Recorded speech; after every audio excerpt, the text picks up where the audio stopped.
And we got another Vintco vintage racer for you. We got a 72 CZ400, and our buddy Robert Naughton, who races a lot of vintage bikes and different types of bikes, post-vintage and all that kind of stuff. And he spent a bunch of money on this thing. So what did you spend on this?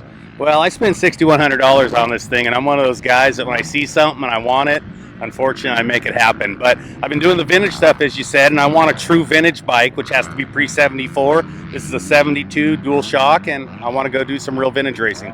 And you also, just for our viewers here, you don't have a wife at home telling you not to do this, right? No wife at home. In fact, the build that's out there on the track today, I built in my living room, so it's not a race shop build. It's actually a dining room build. So yeah, I can attest to that. He sent me photos during the process, and the bike's in the dining room. It looks really good that way. It's amazing how much room you have in your house when you get rid of stuff you don't need, like furniture. Very good. Okay, so tell us a little about some of the highlights of this CZ that you think are pretty cool. Just tell what sold you on it.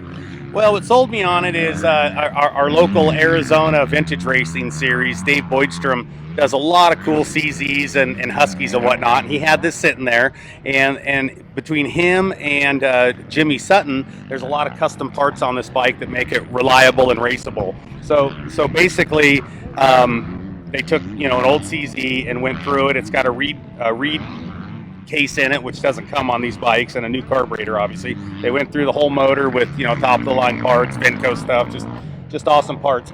So billet triple clamps, aftermarket swing arm, shocks are Marty Tripe's custom shocks from when he was doing vintage stuff, and just a lot of cool stuff on this thing. I've yet to race it, but I'm really looking forward to it. That's really cool. So cool looking bike. I noticed these tanks and seat, these aren't the stock setup right here, right? I'm pretty sure they're the stock setup. I think this is different. I think it's. We're gonna have our guys. They're gonna write us and make notes on here. But I think they changed this for this tank. They made it like a flatter cockpit here. Yeah, maybe so. I don't know the details of that part of the history of the bike. I just know that they're reliable, and if you want a cool, reliable vintage bike to race, this is the one. And he doesn't care. Just he wants a good one to race. And when I watched you racing out here last spring, you were going really good. You were going pretty good on your older Yamaha it was, and saw you were doing really good, whipping it in some spots and all that. Oh yeah, dude, it was a blast. This track out here at Cahuilla is just an awesome racetrack with the soil. But what happened on one of those races is I started on the wrong road, because that's where they started me to ride. So my ego kicked in, and I had the battle of death with a younger guy who always wins. And I can't even think of his name right now. Help me out. But anyway, I passed him on the last lap on my YZ400 or my YZ490. He was wearing an open face helmet, so I had to say how'd that roost taste off that 490. Was it Robbie on his Mako? Robbie Conklin? No. It's he rides the '79 Yamaha. Okay. Just a cool vintage look with open face helmet. I think I know who you're talking about, but I can't remember his name. But anyway, it's a great looking bike, and it's really cool. I'm glad you shared it with us, and hopefully you have fun out there racing it the rest of this year. Oh yeah. Well, this year just started. So I'm actually hoping to take it to Daytona and do the Ricky Carmichael the Ricky Carmichael amateur deal, but they have a vintage day. Yeah. So I'm gonna go fire it up out there. Try not to hurt myself. Yeah, I think it's on Monday or so after. Yeah, I think the vintage day's on Wednesday. And actually, the last time I raced Daytona was 1988. I was passing Todd DeHoop for the lead. Caught a whoop, went over the bars, finished 5th. So I'm going to try to redeem myself, 47 years later with a vintage bike win.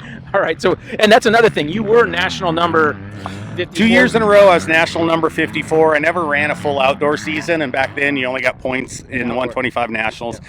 My first year in Supercross, I was 4th in the 125 West, and then the second year I was 2nd. And then injuries just started to catch up with me. I was 8th in 88. I got hurt again in 89. I went to college. So kind of regret that, but in the long run, it was probably the right choice. And it paid off, because now you can afford to buy grips of bikes like this. You have a slew of bikes.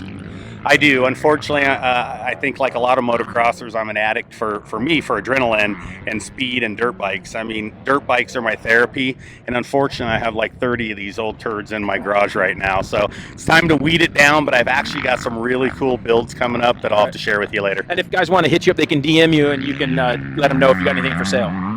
Yeah, I don't really have anything for sale, but never mind. You just said you were going to thin it out. So. Oh well, yeah. So yeah, maybe so. But I've just mostly old Yamahas and Suzuki's, KTM's, Hondas. So he's really not going to sell any out. So all right, hopefully you enjoyed this look at this CZ400. Check you out next time.